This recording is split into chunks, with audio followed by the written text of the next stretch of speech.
Alors la photométrie, qu'est-ce que c'est? Eh bien, la photométrie, c'est la science qui étudie le rayonnement lumineux, mais tel qu'il est ressenti par la vision humaine. Comment va-t-on faire cela? Eh bien c'est très simple, on va considérer toutes les couleurs que peut appréhender la physiologie humaine.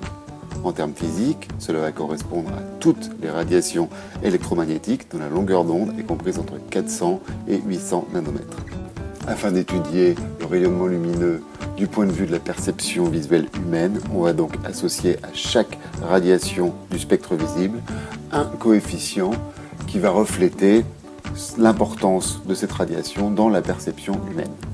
Afin de décrire précisément le rayonnement lumineux, nous allons définir quelques grandeurs physiques. Une grandeur physique, c'est une propriété de la lumière qui va pouvoir être mesurée ou calculée. On associera à une grandeur une valeur, un nombre donc, et souvent une unité de mesure. Tout rayonnement lumineux est émis par une source de lumière. Cette source de lumière va rayonner de l'énergie. On parle de flux d'énergie.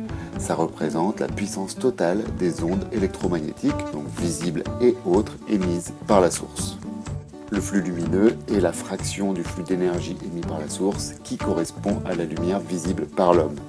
Attention, selon la source, la distribution du flux lumineux émis est différente, comme l'indique ce schéma. Le flux lumineux s'exprime en lumen.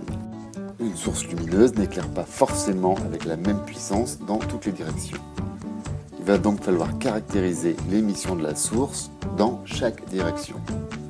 C'est le but de la grandeur intensité lumineuse. L'intensité lumineuse s'exprime en candela, on peut la calculer grâce à la formule ci-dessus. C'est le quotient du flux lumineux total émis par la source divisé par oméga. Oméga, c'est ce qu'on appelle l'angle solide, c'est le volume d'espace autour d'une direction donnée. Si une partie du flux lumineux parvient en un point d'une surface, on dit que cette surface est éclairée. Pour mesurer cet éclairement, on va définir une grandeur qu'on appelle l'éclairement lumineux, qui est exprimé en lux. Pour calculer l'éclairement en lux, on va diviser le flux lumineux reçu, qui est exprimé en lumen, par la surface éclairée, qui est exprimée en mètres carrés. Nous ne savons pas calculer facilement le flux reçu. Un cas simple est le cas où la direction principale d'émission est perpendiculaire à la surface éclairée. L'éclairement est alors égal à I, l'intensité en candela, divisé par D au carré, D étant la distance entre la source et la surface exprimée en mètres. L'efficacité lumineuse d'une source est le rapport entre le flux lumineux émis par un appareil et la puissance électrique qu'il consomme. On parle également de rendement lumineux d'une lampe. Cela s'exprime en lumen par watt. L'efficacité énergétique est une mesure de la sobriété énergétique d'une ampoule.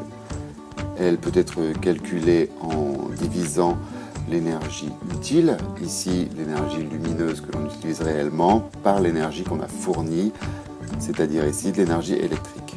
Elle est notée de A à G. Il faut toujours acheter des ampoules de catégorie A ou B, qui sont bien plus économes énergétiquement. Voilà, il ne vous reste plus qu'à rassembler ces informations pour obtenir un tout qui vous semble cohérent. N'oubliez pas de réfléchir aux exercices et d'arriver en classe avec quelques questions.